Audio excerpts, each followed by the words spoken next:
Today we have 7 perspectives. Now, this is actually more close to 8 or 9, and I'll explain that when we get to the specific one that I'm talking about. But even with these perspectives, there is not one single perspective that should be used alone. When we talk about the different types of clinicians, the different types of psychologists there are, usually there is a focus on one of these perspectives, but also another one.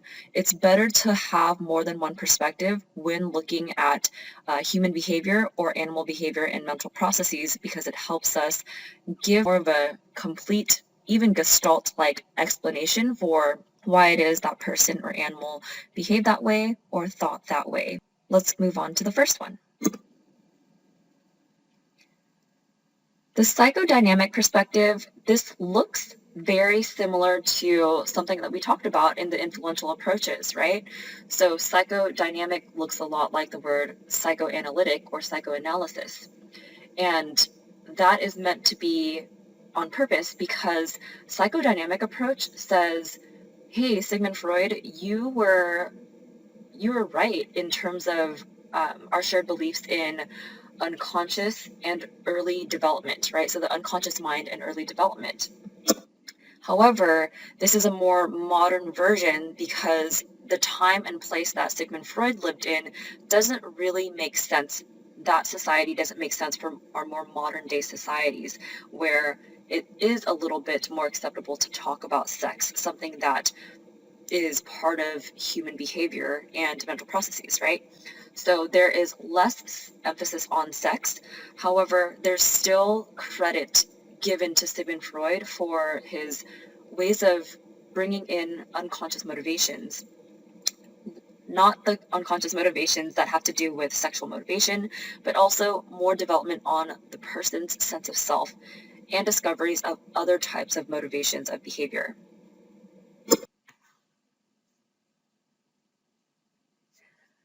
The behavioral perspective is just like what we talked about when we were talking about the influential approach of behaviorism. We talked about Ivan Pavlov or Ivan Pavlov and John B. Watson. However, the type of behavior conditioning they were doing is called classical conditioning. B.F. Skinner is known as the father of operant conditioning. And operant conditioning doesn't look at the reflexes or things that you can't really control like digestion or salivation. Instead, B.F. Skinner cared more about voluntary behavior. So voluntary behavior are things that we choose to do even if it feels like we're not really doing it. So things like binge watching Netflix, things like overeating, or why is it we do some of those odd behaviors that we do, even if we know better. Things like smoking or whatever it may be. So behaviorism became a major force in the 20th century, and B.F. Skinner is really known for introducing the concept of reinforcement. So when you are given an applause or a prize, that could be reinforcement. It could also be something that has to do with food or water or any of the basic human needs, which we'll talk about on the next slide.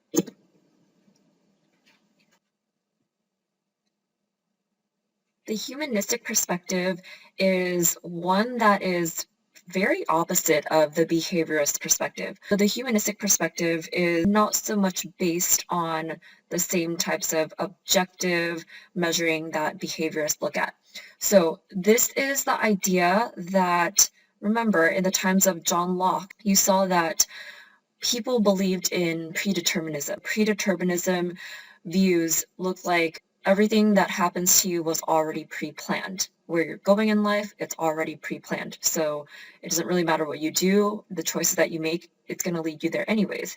But humanistic perspective says people have the freedom to choose their own destiny, which is today we see that a lot in our society, like you have the choice, it's up to you, and this is now considered to be very well accepted, but in those times it wasn't. Let's talk about the 2 founding members that contributed to this perspective. So the early roots of psychology actually was very humanistic, and it lied in the field of philosophy. There's a type of mystical belief where people have free will, right? So Self-actualization is Abraham Maslow's term for achieving one's fullest potential or actual self, which is Carl Rogers. Let's talk about Abraham Maslow first. You don't need to know this pyramid for this specific chapter, but we will revisit Maslow and his pyramid of hierarchy of needs later on in the semester. I just want to briefly take you through it. This pyramid is a little bit different because it has a few more steps. His original pyramid actually had 5 steps, and we start at the very bottom, the base of the pyramid. So if you look closely, it says physiological needs. This is also known as basic needs. And these basic needs are to live in order to survive. We have basic needs are food, water, and so forth. So being able to breathe, also sex or human touch, that is considered a physiological need. Next, if you have those things met, like you had actually enough to eat for today, you had enough water for today, and so on and so forth, then you could actually start thinking about the next step, right? How many of you, I guess you can't see each other and I can't see you either, but how many of you know what it's like to feel hangry, right? Hungry, angry, where you just, you're just not a pleasant person to be around. You snap, you're angry, you even at the person that's closest to you because you're so hungry, you can't even think straight, right? So if we're talking about those physiological needs, we could talk about people who are needy, right? At one of the schools I teach at in Southern California. So I teach at 5 schools right now. And one of them, the homeless population in the student demographic is 18%, right? So that's what we're looking at. If you are sitting next to, or you're not sitting next to anybody, but if you can imagine what it was like to have sat next to somebody and you asked to borrow an eraser or their notes or asked for a Scantron because you weren't prepared for taking a test that day and they snapped at you, it might not be personal at all. It might just be that you don't know what their living or life situation is. So let's move on to safety and security needs. This is the next step. After you have those basic needs met, now you're looking at long-term survival stability. So this means maybe you live in a neighborhood that you're afraid to open the windows or it's not safe to walk after dark, right? That is going to make you feel defensive and kind of scared. So when we're talking about safety and security needs, that's not all. We're also talking about, do you have enough to make rent? So this is very prevalent these days because we really don't know what the economy is going to look like. We don't know what's going to happen in even in these next couple of months. So this is very scary for a lot of us. If you felt secure and if you felt safe, then Maslow is saying that's when you can actually move on to the next step. Now the need is for belongingness and love.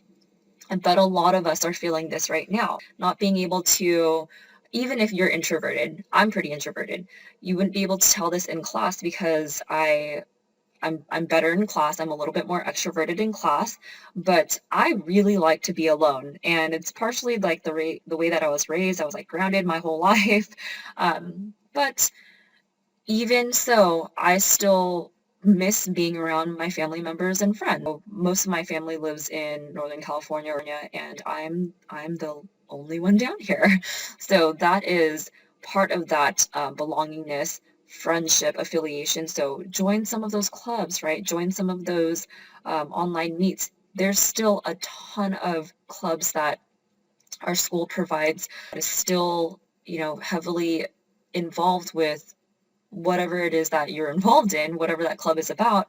And it's really cool. We even have a psychology club that is probably one of my most favorite clubs when I was in college. So check out for those types of things. I'm sure there's a lot of online meetups. Next, we'll talk about esteem needs. So this has to do with the importance of telling people that you're proud of them because it feels good when we are told that we're proud of too. So cognitive and aesthetic needs are actually the two that weren't in the original pyramid, but they're important to note too. We'll talk about that in a future lecture.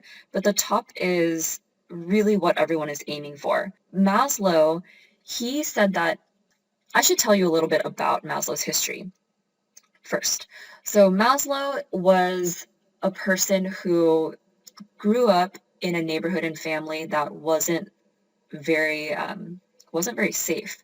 So by the time he was in his late adolescent, he realized most of his friends were in jail or dead, and he himself, if he was following that same tracks, would end up also in jail or dead. And he was at a fork in the road where he decided, you know what, it's my choice. I don't have to, those aren't my only options. I could choose another way. And he chose the other way, and now he's regarded as a really important figure in psychology, not just humanistic perspective. So he says that anyone can reach self-actualization, but we need to recognize that in ourselves and others, there are all these other needs that need to be met first. So even if you do reach self-actualization, you can always fall down because this is something that you need to continue to practice. So this is almost the same as enlightenment in certain religions. This is the same as knowing that you can be creative and care for others and um, be more open-minded. That is his whole idea of self-actualization.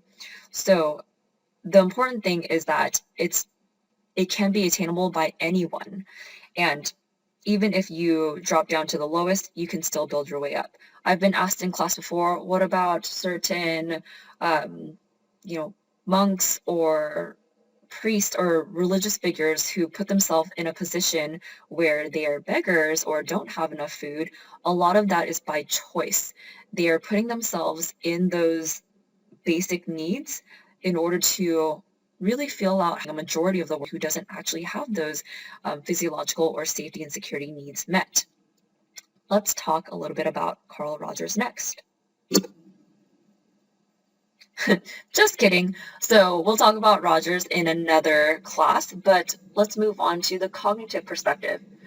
The cognitive perspective is, again, I talked to you about this in the last slide, but this has to do with all those internal processes like memory, intelligence, perception, right? The way that we perceive our thought processes, problem solving, language, learning, cognitive neuroscience. So this is neuroscience actually has to do with the biological portion. Cognitive neuroscience is where we look at biology and how it affects our cognitive abilities, right? The physical workings of the brain. The sociocultural perspective is really one of those perspectives that are two separate perspectives that have merged into one. So socio is always going to be a root word that stands for society, and cultural is culture. So culture has to do with not only your ethnicity or race, but also, the subculture that you live in. Los Angeles, Orange County has specific subcultures, right? Our school has a specific subculture. Your family, your community, your neighborhood, that's a subculture too, and it affects human behavior and mental processes. Sociocultural psychologists or psychologists who use the sociocultural perspective look at the relationship between social behavior and culture. Remember, BX stands for behavior. It's hard for me to see you because we're not face to face, but even sometimes our names are misleading, right? Most people didn't even know the background of my last name. I'm not even really sure of the background of my last name. Just kidding. It is Cambodian, although I am, I don't know, I took a DNA test and it's like I'm 90% Chinese, 10% Cambodian. However that works out, whether or not that math works out, right? So another thing is when you're a psychologist, you don't have to do calculus. So that is one of the reasons why I chose this major and stuck with it the whole time. Okay, so in my culture, my family, both my parents were born in Southeast Asia, and there they have a certain belief that if you get sick, no matter what kind of sickness it is, I'm pretty sure they would try to do this with COVID-19 as well, but if you had a headache, if you had a backache, if you had a fever, if you had a cold, you would have gotten a wind attack. And in order to fix this, they would take some Vicks, Some of you know what I'm talking about, right? So Vicks Vapo Rub, and this is probably newer information, unless you know about Southeast Asian culture. They would take a quarter and they would scratch bruises all down your entire body so that you looked like you had grown tiger stripes that were a little bit bloody. And that is their way of healing. And I swear, my mom and dad still do this. And whenever I get sick, they've asked me, they're like, do you want us to do this? And I'm like, no, I don't. But as a kid, there would be times when they would try to heal me in that type of a way. It might not have worked for me. So I would end up going to the hospital like Kaiser or so. And the doctors would say, Stephanie, can we talk to you by yourself?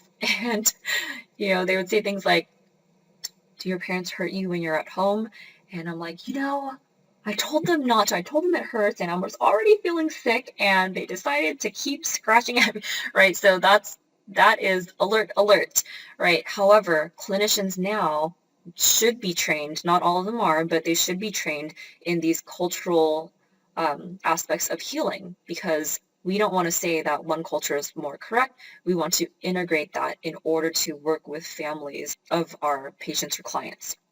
So you yourself may have something that goes on in your family that you do. I've actually had a few clients who had told me, okay, you know what? My Spanish is not that bad. It's probably way better than my German pronunciations. So just bear with me here. But if you've ever heard of having sustos, right? Or asustos, I said it right. I know that I did. Make fun of me all you want. But if you've ever heard of this before, most students who speak Spanish at home, you'll tell me that that means feeling scared, right? So I said it right, asustos, scared. Okay, so in the clinical psychology world, there's an actual diagnosis of this, and we take this into consideration when we're helping clients from cultural backgrounds that know about this. So what this means is it's more than just a normal feeling of scared. It's actually when you see something very frightening or shocking, and you lose all of your ability to convey emotion, right? So your parents might be trying to talk to you and you have no emotion whatsoever. Usually when this happens, there's a few different things. It depends on what subculture you're from. And I've heard from certain clients and even students telling me, yeah, my mom would rub an egg on the bottom of my foot and crack it, and it would, take away the bad energies or whatever was in it. They would make and give an herbal tonic or herbal remedy and give it to me to drink. And what are in herbal remedies, right? Drugs are in herbal remedies. So if I was a clinician and you were a minor and I saw you and I might order something like a blood test, it might come back that there are some toxins in you, and I might say, oh, you know what? This was drug induced and it has nothing to do with whatever it is that physically you might be going through. However, as a psychologist who knows cultural backgrounds, this is something that I could actually work with somebody who's an expert in your culture, or I could gain expertise in your culture and learn how to work with you and your family members to best help you through having that culture bound syndrome, it's called, which is a cystis.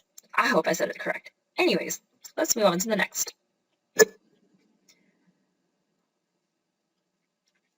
Biopsychology has to do with attributes of human and animal behavior to biological events. We're talking about genetics, so what you receive from biological mother, biological father. We're talking about hormones, right? So if you can remember those pesky teenage years when you went through puberty, fun times, right? And how we acted like maniacs during that time. We'll talk about that a little bit later in another chapter. Activity of the nervous system, right? So if you're sitting here listening to my boring lecture and you have something like a Red Bull, or I think the new hot thing now is like Bang, whatever it's called, and you drink that, do you think that affects your biopsychological mental processes and behaviors?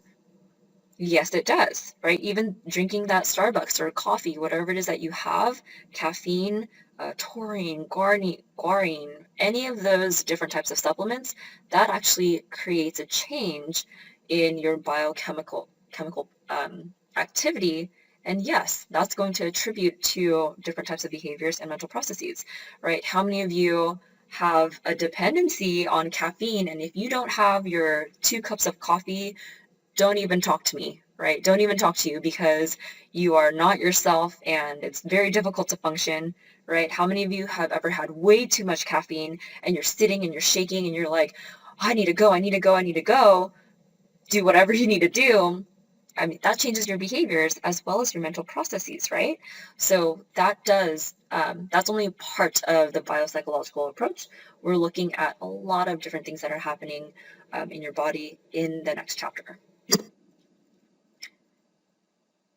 So evolutionary perspective has to do with biological basis of mental traits shared by all humans. Now, this sounds a lot like the biopsychological perspective. However, behavior here is seen as having an adaptive or survival value.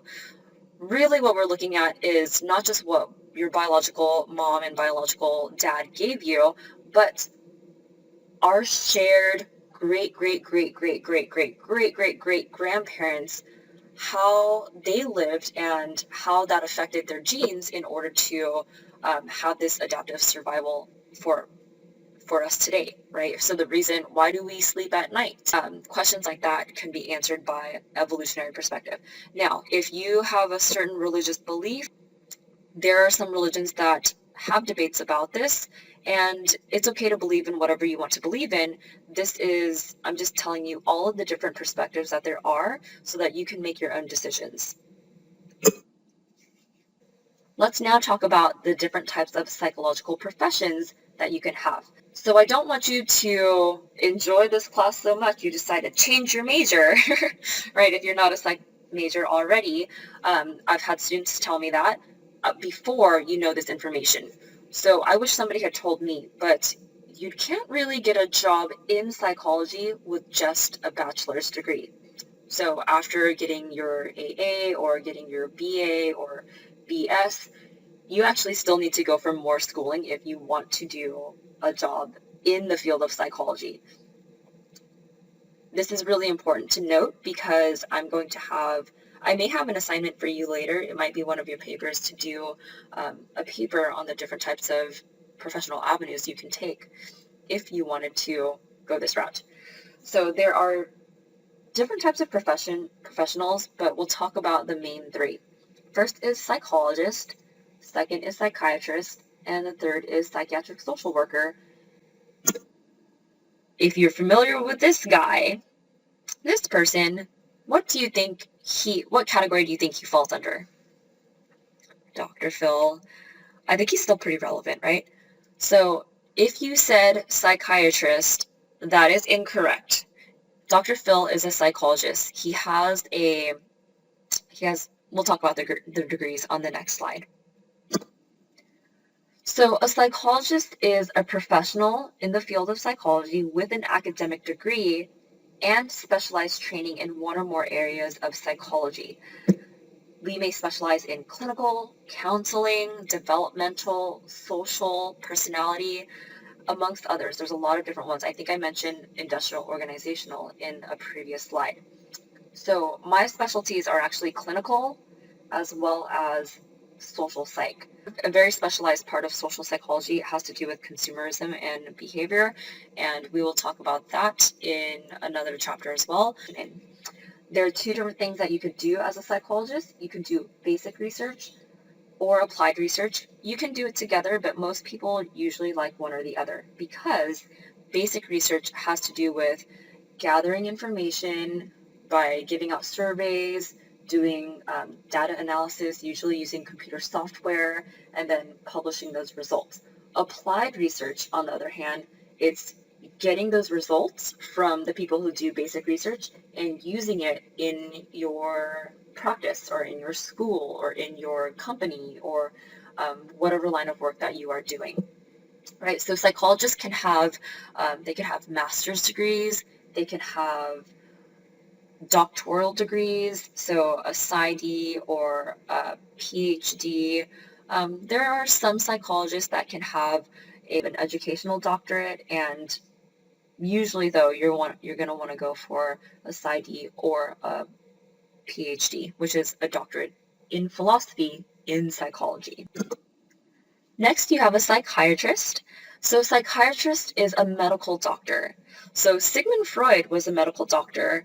He was a psychiatrist, right? So in order to become a psychiatrist, you would finish your schooling here. Um, for your degrees, you would get your bachelor's in arts or bachelor's in science. Um, it doesn't have to be in psychology. It could be in biology. It could be in whatever other field that gives you all the prereqs, and then you would go to medical school for another 4 years. After medical school, you would do residency for 3 years, and if you chose psychiatry for part of those 3 years, but you wanted to stick with it, that's how and where, when you become a psychiatrist. Only psychiatrists in the state of California and most states in the United States can prescribe medicine. Psychologists cannot. However, you should be working with a psychologist in order to do this. Because of the training that you have, a lot of psychiatrists didn't get a lot of the specialized psychological training in undergrad or in medical school because they're learning about medicine instead. So it's always good to have both. The psychiatric social workers have a degree called Masters in Social Work or even Bachelors in Social Work. And individuals that have this degree and have this job title, they are a social worker that has some training in therapy methods, but the focus really is on environmental conditions like mental disorders, poverty, overcrowding, stress, drug abuse, really what's going on in the environment and community and helping individuals there. So there's always need for more psychiatric social workers, and it's a tough job but very rewarding. However, the caseload can be pretty big. I think it's very important. If you do know the social worker, give them a high five. They might be having way more work than really should be given to them at one point in time. No one of these degrees or titles is better than the other. I know plenty of people who have their masters in family therapy that, have been in practice for 10, 20 years that know way more than somebody who has a PhD. And a person who has a PhD they're very specialized. By the time you get to that level of education, you might be an expert in how dogs salivate, right? But know nothing about how to counsel people during trauma. None of them are better than others. It just depends personally what you like to do. So where do we work and what are the subfields of psychology? So this is an important slide because I really want you to be able to know that there's so many other jobs out there than the typical, what students usually think is counseling, right? So you typically see the Sigmund Freud type of psychoanalysis, psychodynamic clinician sitting on a chair and then a client sitting on a couch and they are lying down and talking about talk therapy, right? However, that is not where we work. So 35% of psychologists actually work in university and four-year colleges. This is a bulk of what we do. A lot of the times when we're getting our bachelor's, we're being groomed to come back to teach at that same school. However, that's not what a lot of people are going to do. Like if you had told me I was going to be a teacher 10 years ago, I would have laughed in your face because I did not like school. You could talk to all of my college friends and classmates and they would have been like, I still can't believe that you're a teacher. I couldn't believe it myself, but this is what we do. Okay, so here there's 7%, so I'm going clockwise. 7% are working in schools and other educational settings. So school psychology is way different than being a psychology teacher, right? And that's just a small piece of this pie. 21% are self-employed, so this is where you're actually seeing things like private practice. It's a good chunk of now what you traditionally thought most psychologists do or most therapists do. 18% work for private for-profit, and I did this for about 2 years when I worked for BMW. And this is where they pluck you out of graduate school and say, you're an expert in consumerism or psychology or like human behavior. Come work for us and teach us how to sell to target populations, right? So that is private for-profit. Private not-for-profit, this is where you can still make money. However, you're working for a company that gives a lot back to an agency that they believe in. So that is about 9%. I talk about state and local government and federal government together. So state and local government, a lot of people don't know about this job, but there are police psychologists. These are not psychologists who do therapy with police, but they work with a police department, and there's usually one or two per police department if there's funding for them. I think that LAPD currently has two or three. However, the last time they hired somebody, there was like a 9-year gap. You go to sites that have trauma, the community has maybe seen a shooting or something that has gone on in the community, and you go to check out, maybe there was an accident, a child was involved. You go out, it could be 2, 3, 4 in the morning, you are always on call. And what you do is you check to make sure that the community members are okay to go home and sit with themselves because of the thing that they saw being so traumatic, right? You also work with police officers to see, are you okay to do your job right now? Because if you're not okay, we need to debrief you and let you go home, sit this one out, and let somebody else come in and handle this case. You also have there are more, but that's what we have time for. Federal government. This is another job that you don't hear about often because it's quite rare and it's very, very wanted. Most of the times, in order to get one of these jobs that I'm talking about, you have to wait for the person to retire or pass because it's such a rewarding job, right? So there is a job where you work directly under the judge. So this could be a federal judge, this could be state judge. And what you do is if there is a case, you don't have to answer to anyone. You don't have to answer to FBI or police. You are at the scene and you respond directly, whether it's the scene or it's the case, you respond directly to the judge that you work for. And I've actually only met one person who was able to get me in contact with somebody who had this job, and it's really cool. Okay, so let's move on to the next pie chart.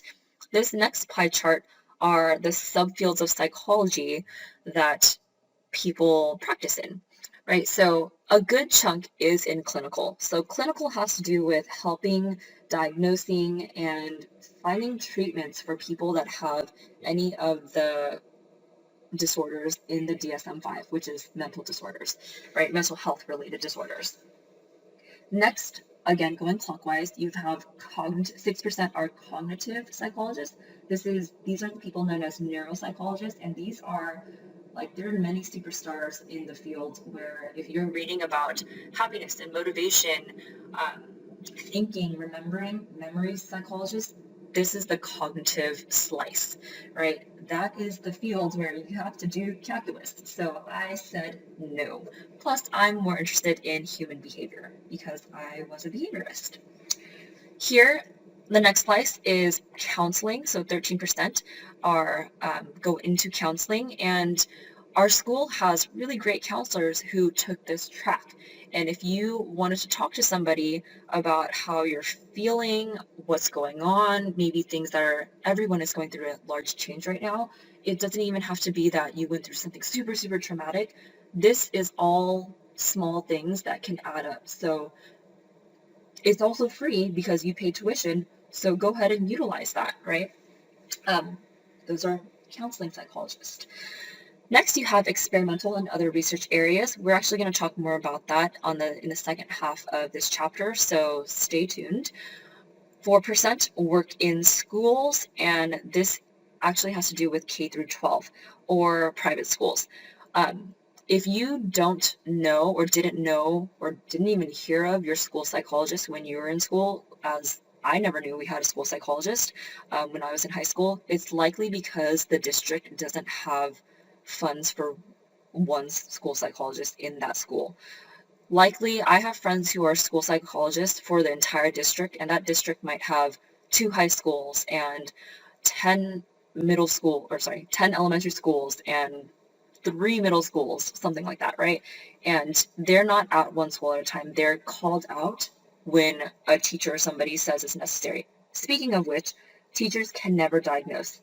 A teacher should never be telling you or your child or whoever, your brother, your sister, or grandchild, that they think that they have some kind of disorder. They are not allowed to. That is illegal, unethical. They need to call a school psychologist. Next is 5%, industrial organizational psychology. Again, we are the sellouts. We are the ones that go in and streamline everything and make the sales, or train salespeople how to make sales, train managers how to manage. And I will talk more about that in another class. Next, you've got social and personality psych. So social psychology is probably all the fun stuff that you've heard about. So this is after our last after our last midterm, we'll go into social psychology, and this has to do with um, really the way we influence others' behaviors and how others influence our own behavior. And personality psych. So I'm sure some of you have taken a personality test before. I will actually give you one of those personality tests, a few of them for class, and we will talk about that coming up. Just kidding. That'll be in probably a few more weeks. 12% are developmental. So development looks at conception. So the second that baby is made, or the second you were made, all the way through old age and death. Hopefully, death happens in old age. All right. So this is what this is not my words, but this is looking at the womb to the tomb. I know that's not funny, but hopefully that helps remember. 2% are in educational. So this is different than school because this is more administration. So how to really make a school system work, because a school system is a lot actually different than a for-profit company, unless it's a specific type of school. Talk about that at another time. 4% are other, meaning there's no specific category. You look at something very specialized. 6% are general psychologists. Now, I didn't start off as a general psychologist, but a lot of general psychologists are the ones who are teaching intro, because they know a little bit about a lot of things, right? Once you get more specialized, you're going to know less about, you know, certain history or certain perspectives, but general psychologists are really good for these introduction classes.